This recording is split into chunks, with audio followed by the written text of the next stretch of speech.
wasallam.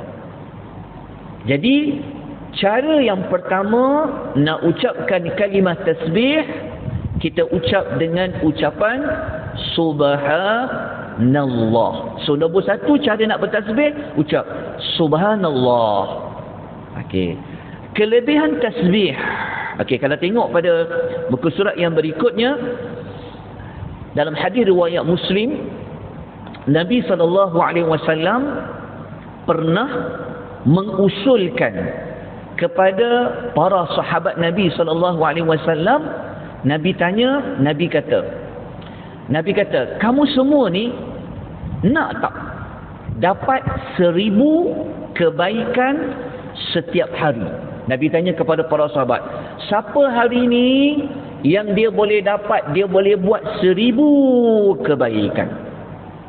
Lepas tu para sahabat tanya, macam mana kami nak dapat 1000 kebaikan? Maka Nabi SAW pun mengusulkan. Nabi kata apa?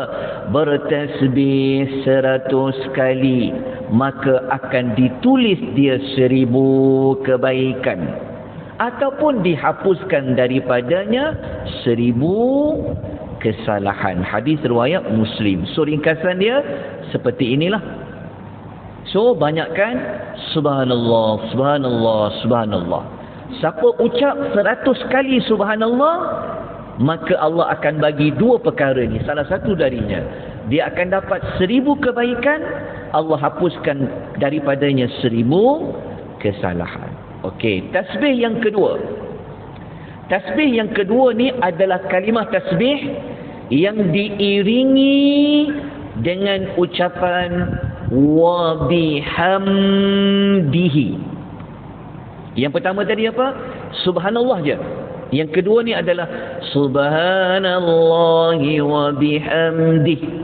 Dia ada, belakangnya ada kalimah wa bihamdih. Okey. Antara kelebihannya, sabda Nabi SAW, maukah aku beritahu kepada kamu kalimah yang paling dicintai oleh Allah? Nabi tanya kepada para sahabat. Maka Nabi SAW bersabda, sesungguhnya kalimah yang paling dicintai oleh Allah ialah subhanallahi wa bihamdi. Maha suci Allah dengan memujinya, dengan kepujiannya. Hadis sahih riwayat Imam Muslim. Okey, kelebihan lain kalau tuan boleh ucap banyak subhanallah bihamdihi, subhanallahi wa bihamdihi. Dalam hadis riwayat Tirmizi, setiap ucapan subhanallahi wa bihamdihi maka akan ditanam untuknya sebuah pohon kurma di dalam syurga. Sekali sebut subhanallah bihamdihi, Allah akan tanam satu pohon kurma di dalam syurga. Lagi banyak dia sebut, lagi banyak ditanam pohon kurma di dalam syurga. Dan kalau tuan-tuan mampu mengulangi subhanallahi wa bihamdihi sebanyak 100 kali, pagi 100 kali, petang dia ucap 100 kali, maka nanti di hari akhirat, kata Nabi SAW, dia membawa amal yang lebih utama daripada ucapan tasbih tu. Maksudnya nanti Nabi kata dia akan bawa nanti di akhirat dengan ganjaran yang besar dari Allah Azza wa Jalla. Kalau mampu 100 kali pagi, 100 kali petang.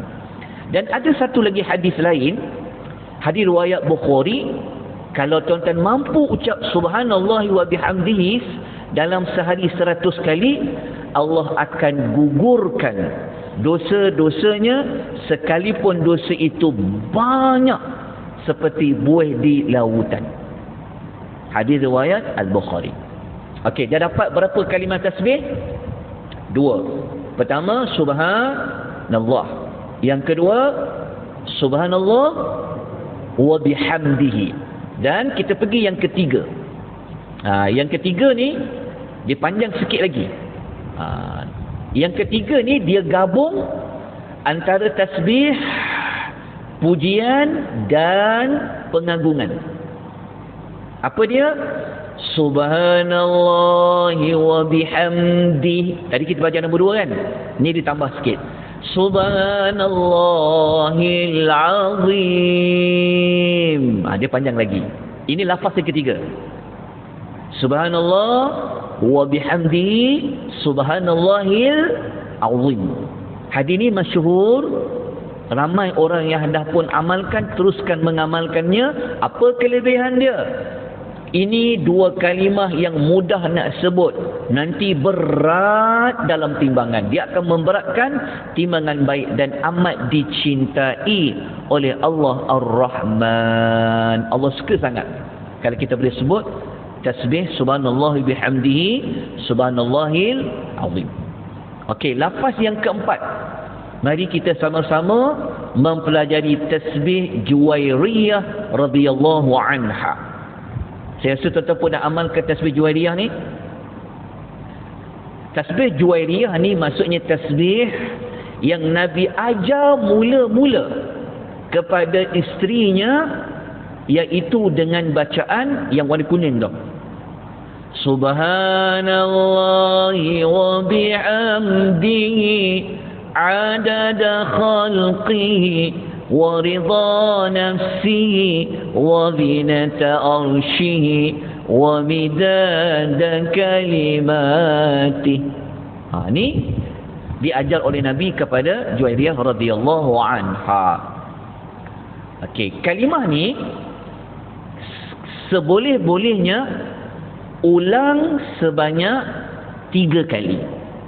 Nabi syorkan baca 3 kali. Okey, tuan-tuan boleh baca dekat situ hadis dia panjang. Hadis dia begini. Tasbih ni walaupun dia hanya baca 3 kali, ada 4 kalimah, tapi dia punya kelebihan dia boleh cover. Kalau kita zikir banyak kan, kalau kita zikir subhanallah, kita zikir banyak kita berzikir. Contohnya pagi ni lepas subuh kita duduk zikir je sampai masuknya waktu duha contohnya. Tapi zikir ni kalau kita baca dia 3 kali je, maka dia boleh menandingi zikir yang kita baca berjam-jam tu. Contohnya lepas subuh sampailah waktu duha macam pukul 8 ke, mungkin kita ambil zikir selama 2 jam. Tapi zikir ni sekejap je. Nabi sebut kepada Juwairiyah, Nabi kata, tengok Nabi kata apa? Andai kata kalimah-kalimah itu ditimbang dengan apa yang kamu ucapkan selama 1 hari, nescaya kalimah tersebut dapat mengimbangi beratnya. Maknanya Nabi nak kata, engkau baca sekejap je, tapi kelebihan dia mampu menandingi zikir yang kamu baca selama 1 hari itu. Jadi amalkan zikir Juwairiyah ni. Ataupun cara pertama macam ni. Cara pertama bacaan dia macam ni. Subhanallahi wa bihamdihi adada khalqihi wa ridha nafsihi wa zinata arshihi wa midada kalimatihi. Itu ulang sebanyak 3 kali. Okey, kaedah nombor 2 yang macam ni. Tuan-tuan boleh ikut saya baca tak? Subhanallahi ada khalqihi, subhanallahi ridha nafsi, subhanallahi zinata arshi, subhanallahi midada kalimati. Itu cara kedua. Cara ketiga yang macam ni. Ikut saya baca. Subhanallahi ada khalqi, subhanallahi ada khalqi, subhanallahi ada khalqi,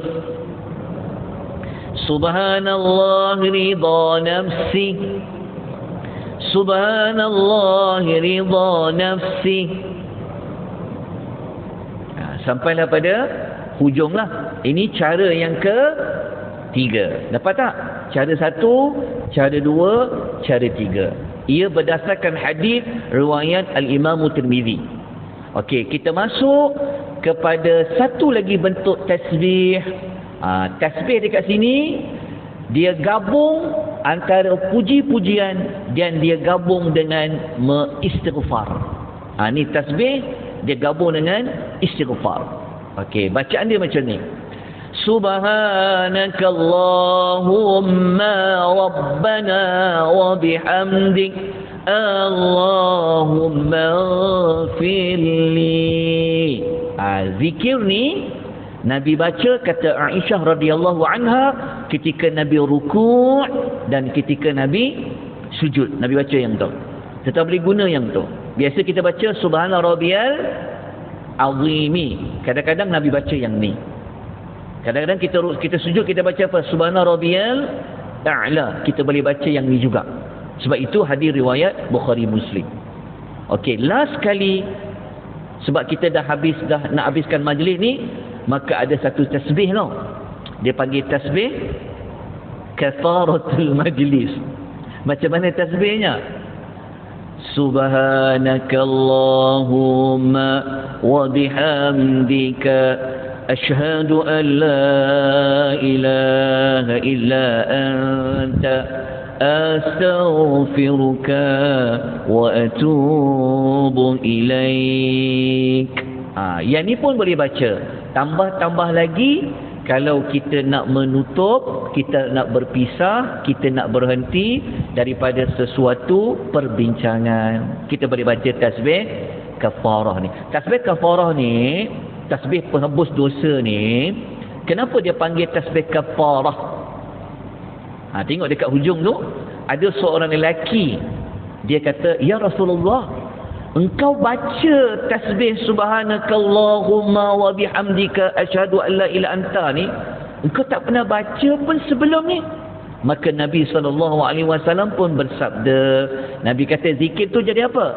Kafaratun. Nampak tak perkataan? Kafaratun lima yakunu fil majlisi.